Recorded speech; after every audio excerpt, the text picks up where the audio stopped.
The autumn wind swept across the vast plains of Dakota Territory, carrying the scent of prairie grass and the distant sound of cattle lowing.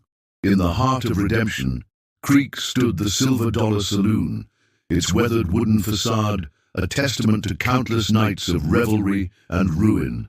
Inside, the air was thick with tobacco smoke, and the amber glow of oil lamps cast dancing shadows on the rough-hewn walls.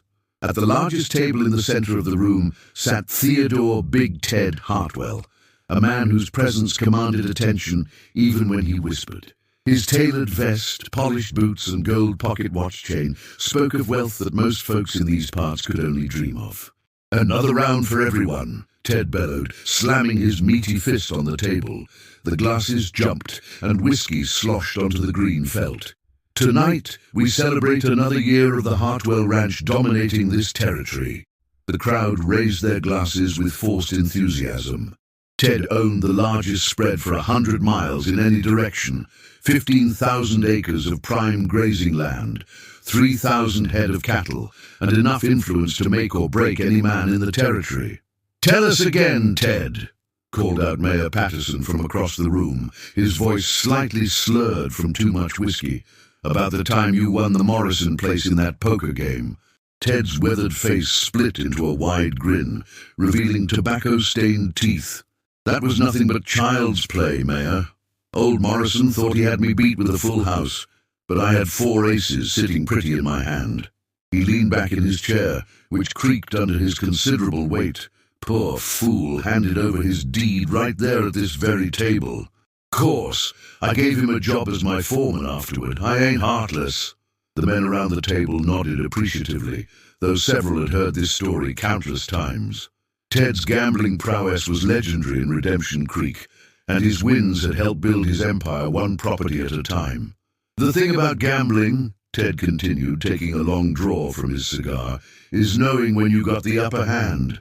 And boys, I've been blessed with that gift since I was knee-high to a grasshopper." The saloon doors swung open with a rusty creak, letting in a gust of cool evening air. A figure stepped inside, pausing to let his eyes adjust to the smoky interior. The newcomer was tall and lean, wearing faded denim trousers and a brown leather vest that had seen better years. His boots were scuffed and worn at the heels, and his black hat was stained with sweat and dust from long days under the prairie sun. "Well, I'll be," muttered Jake Sullivan, the local blacksmith. "That's Samuel Rivers. Haven't seen him in town for months." Samuel Rivers made his way to the bar with the quiet confidence of a man comfortable in his own skin. He was 32 years old, though the harsh frontier life had etched lines around his grey-blue eyes that made him appear older. His calloused hands spoke of honest work, breaking horses, mending fences, and driving cattle through storms and scorching heat. "Evening, Charlie," Sam said to the bartender, his voice carrying a slight Texas drawl. "Whiskey, if you please." Charlie Morrison, the same man who had lost his ranch to Ted years earlier, poured a generous shot into a clean glass. "Good to see you, Sam. How's work treating you out at the Henderson place?" "Fair enough," Sam replied, though his tone suggested otherwise.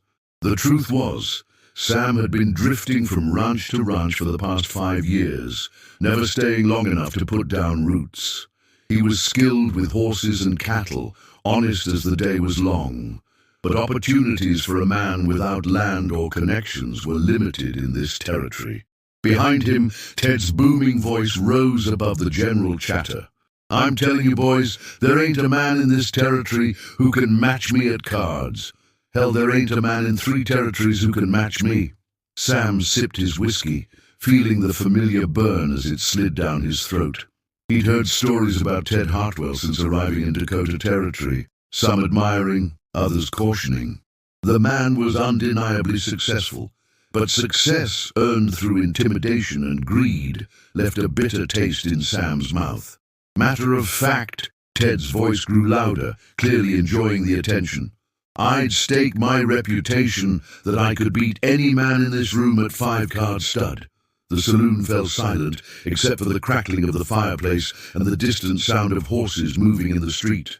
Even the piano player had stopped mid-song, Sam turned slowly, his grey eyes meeting Ted's across the smoke-filled room.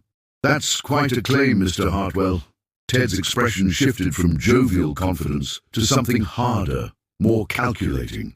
He wasn't accustomed to being challenged, especially not by some dusty drifter. "And you are?" "Samuel Rivers. Most folks call me Sam." Well, Sam Rivers," Ted said, his voice dripping with condescension. "Are you suggesting you might be the man to test my claim?" The tension in the room was palpable. Conversations had stopped entirely, and all eyes were fixed on the two men. Charlie Morrison nervously polished a glass, while Mayor Patterson shifted uncomfortably in his seat. Sam finished his whiskey and set the glass down with deliberate care. "I suppose that depends on what you're willing to wager, Mr. Hartwell." Ted's eyes narrowed. This cowboy had nerve. He'd give him that.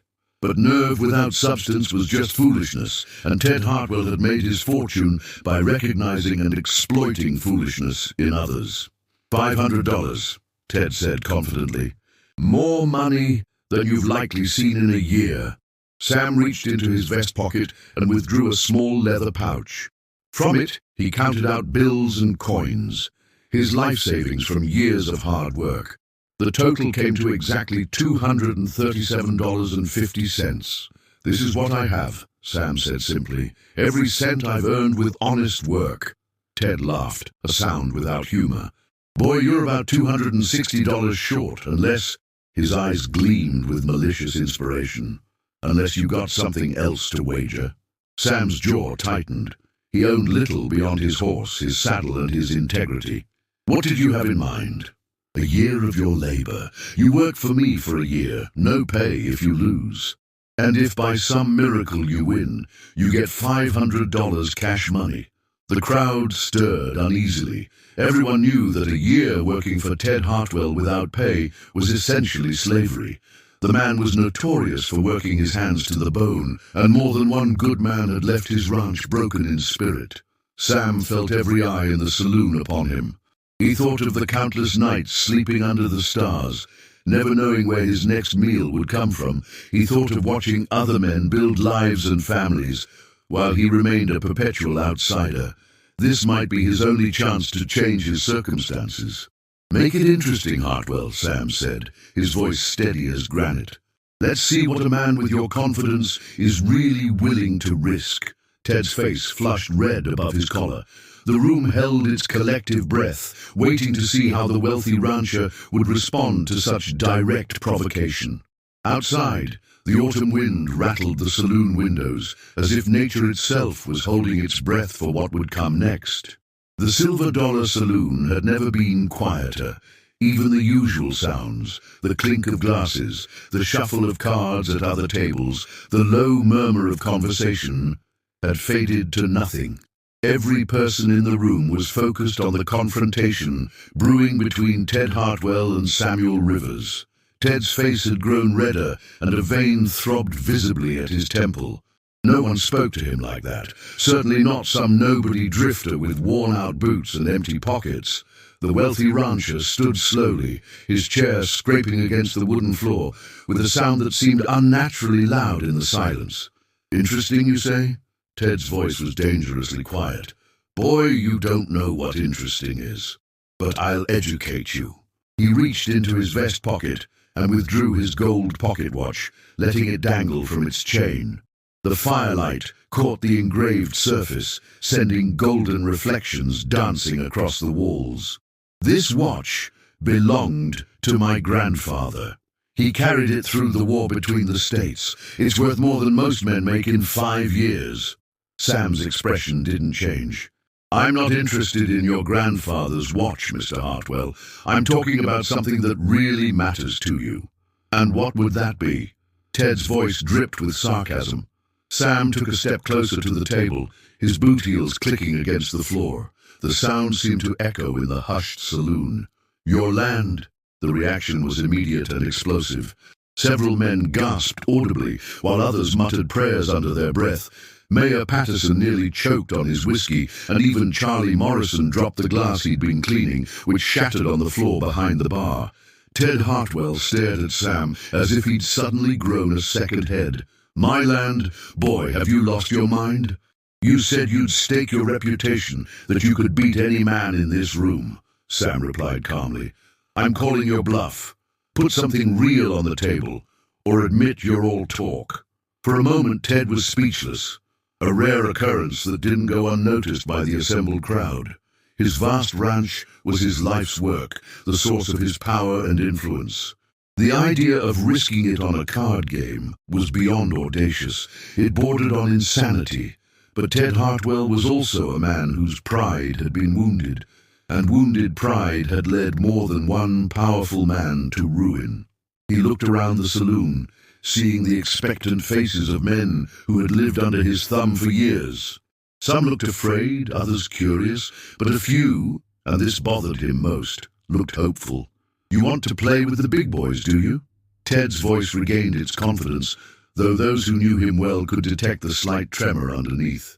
Fine, but we're going to do this properly. Ted gestured to Jake Sullivan. Jake, you run over to Judge Harrison's place.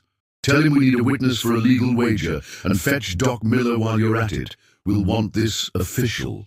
Jake hesitated, looking between Ted and Sam with obvious concern.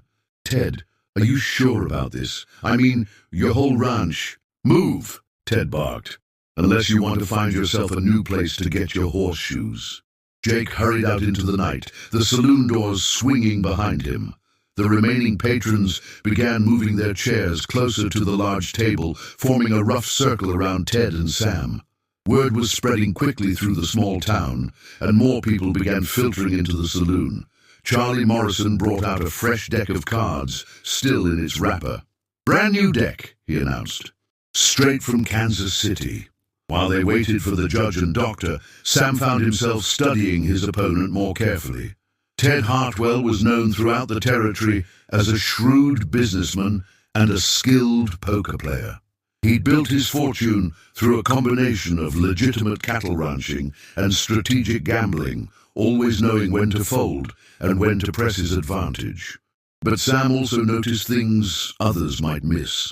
The slight tremor in Ted's left hand, barely perceptible but there if you knew what to look for.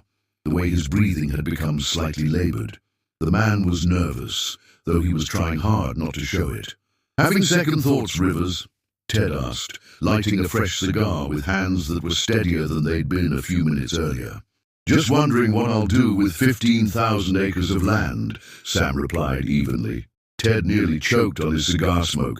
15,000? Who told you? Never mind.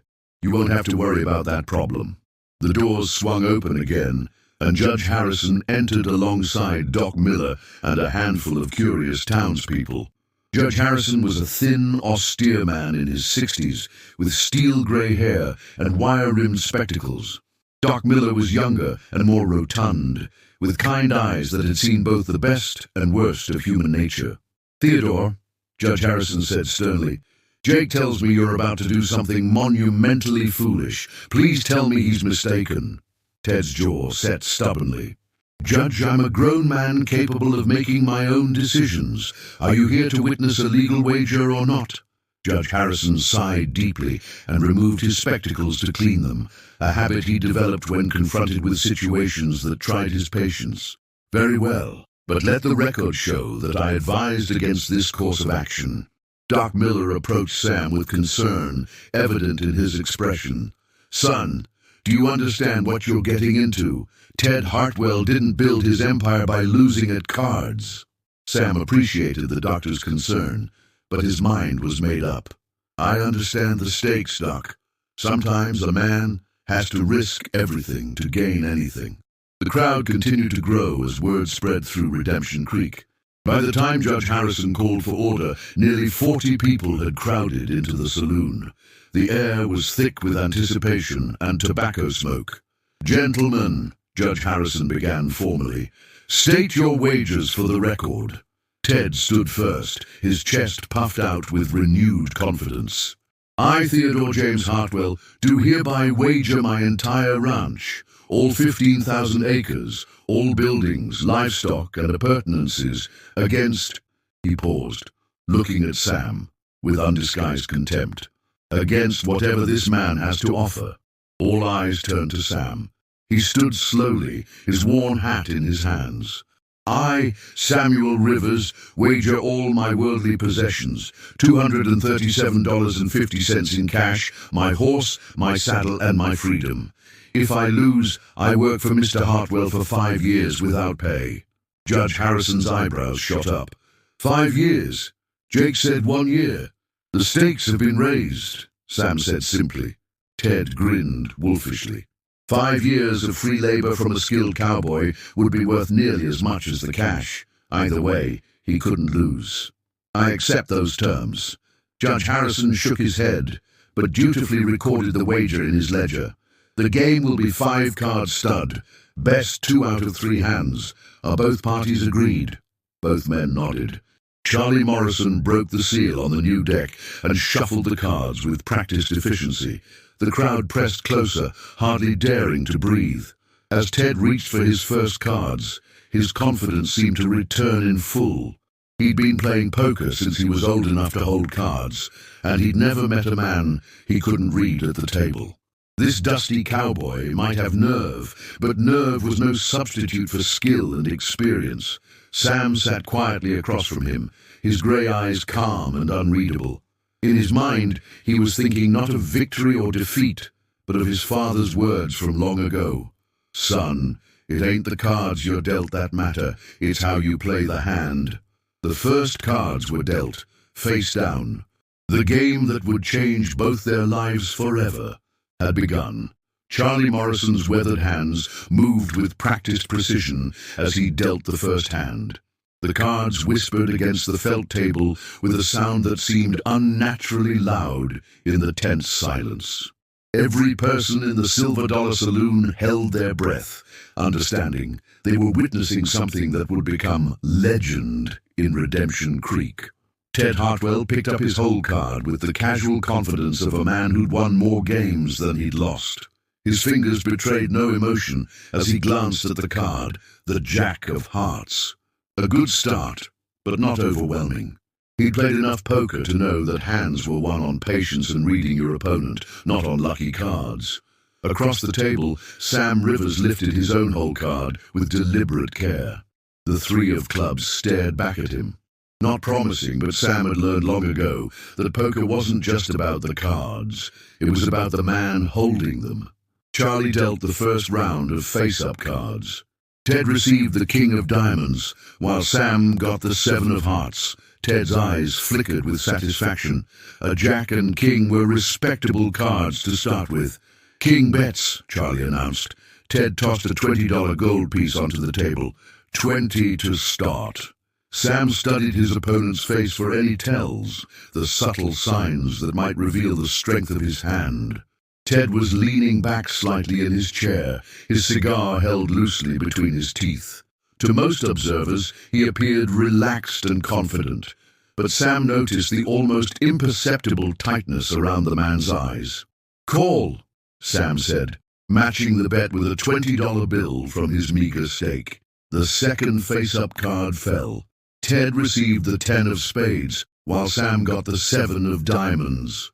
Sam now had a pair of 7s showing, while Ted had King 10 unsuited. "Pair of 7s bets," Charlie announced. Sam considered his options. His hole card gave him no help. He had only the pair of 7s. But sometimes the cards you showed were more important than the cards you held. $40. A murmur ran through the crowd. Sam was betting aggressively with only a visible pair of 7s, suggesting either supreme confidence or complete desperation. Ted's eyes narrowed as he studied his opponent. The cowboy's expression hadn't changed. The same calm, almost stoic look he'd worn since the game began. Ted's hole card Jack gave him a decent hand, but nothing spectacular. Still, he'd built his fortune on calculated risks. "Call," Ted said, adding 2 more $20 pieces to the growing pot. The third face-up card was dealt. Ted received the Queen of Hearts, giving him King-Queen 10 showing. Sam got the Ace of Spades, giving him Ace 7-7 visible. "Pair of 7s still bets," Charlie announced. Sam looked at his cards again. His hole card, 3 didn't improve his hand. He still had only the pair of 7s, but Ted's showing cards suggested he might be drawing to a straight, and the way he'd been betting indicated confidence. The room was so quiet that the crackling of the fireplace sounded like thunder. Mayor Patterson had loosened his collar, and even Doc Miller was leaning forward in anticipation. $100, Sam said quietly, pushing most of his remaining cash into the pot. The crowd gasped. Sam was betting nearly half his total stake on this single hand, with only a pair of 7s showing. Ted felt sweat beginning to form on his brow despite the cool evening air. The cowboy's aggressive betting suggested either a very strong hand or an elaborate bluff. Ted's own cards were decent but not exceptional. He had Jack, King, Queen, 10, missing only the ace or 9 for a straight. "Raise," Ted said, his voice steady. $200. Now it was Sam's turn to feel pressure. Ted's raise meant that if Sam wanted to stay in the hand, he'd have to bet almost every penny he owned. If he lost, he'd have nothing left for the remaining hands, assuming he could even afford to play them. Sam looked around the saloon at the faces watching him. Some showed pity, others anticipation. But a few, particularly among the working men, showed something else. Hope. Hope that maybe, just maybe, someone could stand up to Ted Hartwell and win. "All in," Sam said, pushing his entire stack of money into the center of the table. $237.50. The crowd erupted in whispers and exclamations. Ted was forced to call the extra $37.50, and Charlie announced it was time for the final cards. Ted received the 9 of diamonds, completing his straight Jack, 10, King, Queen, 9. His heart raced with excitement, but he kept his expression neutral. He had an excellent hand, and unless Sam had hidden strength in his whole card, this hand was over.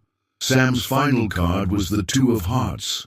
His visible card showed ace, 7, 7, 2, a pair of 7s with an ace kicker. To everyone watching, it looked like a decent but not outstanding hand. "Show your cards," Judge Harrison commanded. Ted smiled broadly and flipped over his Jack of hearts. "Straight, Jack, high," he announced proudly. "Jack, 10, King, Queen, 9. The crowd began to stir, some already starting to congratulate Ted on his victory. But Sam hadn't shown his cards yet. Sam looked at Ted across the table, then at the crowd of expectant faces. His expression remained completely calm as he reached for his whole card. "Full house," Sam said quietly, flipping over the 7 of clubs. 7s over 2s. The saloon erupted in chaos. Ted's face went white as he stared at Sam's cards. 7 of clubs, 7 of hearts, 7 of diamonds, 2 of hearts, 2 of clubs. Sam had been holding 3 7s all along, and his final 2 had given him a full house. "Impossible," Ted sputtered. You bet like you had a weak hand." Sam gathered the money from the center of the table with the same calm demeanor he'd maintained throughout the hand. "I bet according to my cards, Mr. Hartwell. Sometimes that means betting strong when you're weak, and sometimes it means betting weak when you're strong." Judge Harrison made careful notes in his ledger. "First hand to Mr. Rivers. The match stands at 1-0. Ted's hands were shaking now, though he tried to hide it by reaching for his whiskey glass. He'd just lost nearly $500, but more importantly, he'd been outplayed. Completely outplayed by a man he'd dismissed as a nobody. The second hand was dealt with the entire saloon watching in rapt attention. This time, Sam started with the Queen of Spades in the hole and received the King of Hearts face up. Ted got the 8 of clubs showing with his whole card hidden. The betting was more conservative this time, with both men clearly respecting each other's abilities. As the cards fell, Sam's hand developed into a pair of kings, while Ted appeared to be drawing to a flush with 3 diamonds showing. By the 5th card, Sam had kings and 8s, 2 pair, while Ted had managed to make his flush with 5 diamonds. When the cards were revealed, Ted's flush beat Sam's 2 pair, evening the match at 1 game each. "Winner take all," Judge Harrison announced solemnly. "Third hand determines everything." As Charlie Morrison prepared to shuffle for the final hand, both men sat in contemplative silence. Ted had regained some of his confidence after winning the second hand, but Sam's play in the first hand had shown him he was facing a far more skilled opponent than he'd anticipated. Outside, the autumn wind had picked up, rattling the saloon windows and sending tumbleweeds rolling down the main street of Redemption Creek.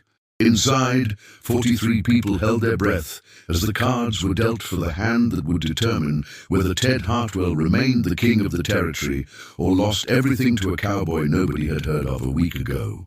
The final hand was about to begin. The Silver Dollar Saloon had never held so many people. Word had spread through Redemption Creek like wildfire, and folks had come running from every corner of town. Ranch hands who'd never set foot in the saloon stood shoulder to shoulder with shopkeepers and their wives. Even Reverend Matthews from the Methodist Church had quietly slipped in, drawn by curiosity despite his usual disapproval of gambling establishments. Charlie Morrison's hands trembled slightly as he shuffled the cards for the final time. He'd been tending bar for 15 years and had seen plenty of high-stakes games, but nothing like this. The very foundation of power in the territory hung in the balance. Ted Hartwell sat rigidly upright, his earlier jovial demeanor completely gone. His expensive vest was darkened with sweat stains despite the cool evening, and his gold pocket watch chain seemed to catch the lamplight with each labored breath. The second hand had restored some of his confidence, but he couldn't shake the memory of how completely Sam Rivers had outplayed him in the opener. Across the table, Sam remained an enigma. His weathered face showed no more emotion than it had when the evening began. His grey eyes moved calmly between his cards and Ted's face, reading every micro-expression, every slight tells that might reveal his opponent's state of mind. "Final hand, gentlemen," Judge Harrison announced in his most formal voice. "5-card stud, winner takes all." The whole cards were dealt face down. Sam lifted his with steady fingers and glanced at the ace of spades. A strong start, but he learned not to get excited too early. Poker was a game of patience and careful calculation. Ted peeked at his own hole card, the 10 of hearts. Not terrible, but he'd been hoping for something stronger to start the most important hand of his life. Still, he'd built his empire on making the most of whatever opportunities presented themselves. The first face-up cards fell. Sam received the ace of diamonds, giving him a pair of aces with one hidden. Ted got the king of clubs, a respectable showing card. "Pair of aces bets," Charlie announced, his voice barely above a whisper. Sam studied Ted's face carefully. The wealthy rancher was trying to maintain his composure, but Sam could see the tension in the set of his shoulders, the way his left eye twitched almost imperceptibly when he was nervous. It was a tell Sam had noticed during the previous hands. $50, Sam said, placing 5 $10 bills in the center of the table. Ted felt his mouth go dry. $50 was aggressive betting for the first round, especially with only a pair of aces showing. Either Sam was bluffing to establish dominance, or he had real strength. Ted's hole card. 10 didn't give him much to work with yet, but it was early. "Call," Ted said, his voice hoarser than he intended. The second up cards were dealt. Sam received the 7 of hearts, while Ted got the king of spades, giving him a pair of kings showing. A murmur ran through the crowd. Ted now had the stronger showing hand, but everyone remembered how deceptive appearances had been in the first game. "Pair of kings bets," Charlie announced. Ted felt a surge of confidence. His showing cards looked strong, and he had control of the betting. Maybe it was time to put some pressure on the cowboy. $100. Sam didn't hesitate. "Raise 200. The saloon erupted in gasps and whispers. Sam was betting aggressively again, just as he had in the first hand. Ted felt sweat trickling down his back. The cowboy's raise suggested serious strength, but was it real or another elaborate bluff? Ted looked at his cards again. His hole card 10 meant he had a pair of kings with a 10 kicker, a decent hand but not exceptional. Still, he'd come too far to back down now. "Call," Ted said, adding another $100 to the pot. The third up cards fell like thunder. Sam received the 7 of clubs, giving him a visible pair of 7s to go with his hidden pair of aces. 2 pair, though only the 7s were showing. Ted got the Queen of Hearts, giving him King, King, Queen visible. "Pair of kings still bets," Charlie announced. Ted studied Sam's face intently. The cowboy had 7s and aces showing. Ace, 7, 7, which could be 2 pair or 3 of a kind, if his whole card was another 7. But Ted's own cards looked stronger to any observer. The pressure was enormous. This bet could determine everything. Ted thought about his ranch, his cattle, his position in the territory. Everything he'd built over 20 years hung in the balance. $300, Ted said, committing most of his remaining stake to the pot. Sam counted his money carefully. If he called this bet and the raise he was considering, he'd be committing virtually everything he owned. But something in Ted's demeanor, the slight tremor in his voice, the way he'd hesitated before betting, suggested the man wasn't as confident as he appeared. "All in," Sam said quietly. $423. Ted's face went ashen. If he called, he'd be putting up nearly everything he'd brought to the table. If he folded, he'd lose a significant sum, but still have enough to continue playing. But if he called and lost, the entire saloon held its breath. You could have heard a pin drop on the sawdust floor. I call," Ted said finally, his voice barely audible. The 4th up cards were dealt in complete silence. Sam received the Jack of Spades, giving him Ace Jack 7-7 showing. Ted got the 10 of clubs, giving him King, King, Queen 10 visible. "Pair of kings still bets," Charlie said, but his voice cracked with tension. Both men were all in. There would be no more betting, just the final cards and the revelation of hands. The last cards fell like thunder. Sam got the 9 of hearts, giving him a final showing of Ace-Jack 9-7-7. Ted received the Ace of Hearts, completing his visible hand as King, King, Queen 10-Ace. "Time to show your cards, gentlemen," Judge Harrison said solemnly. Ted's hands shook as he reached for his hole card. His 10 of hearts meant he had a pair of kings with Ace-10 kickers, a strong hand that would beat most opponents. "Pair of kings," Ted announced, flipping over his 10 of hearts. "Kings and 10s with an ace kicker."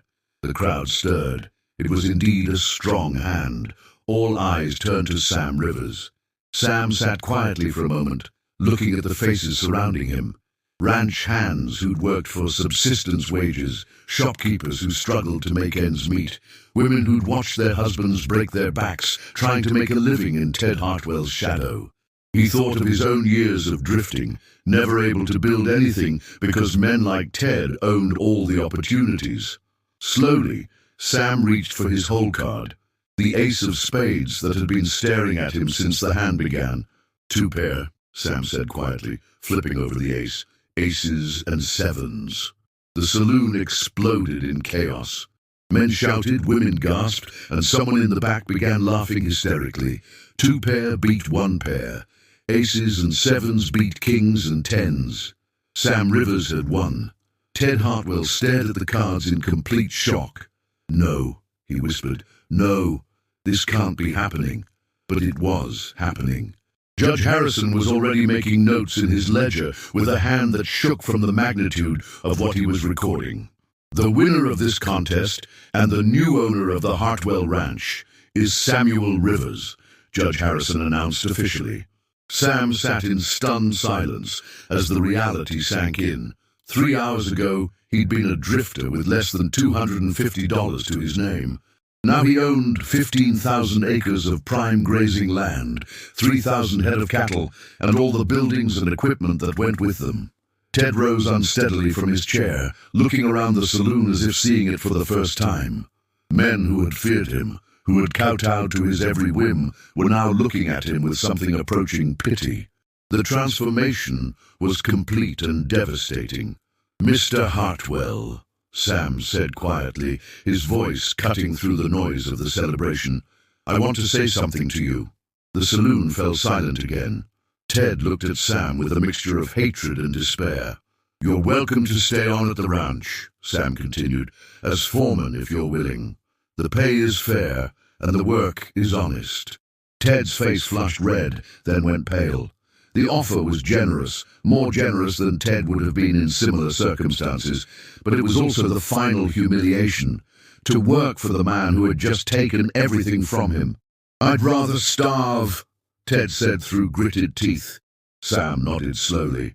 "That's your choice to make."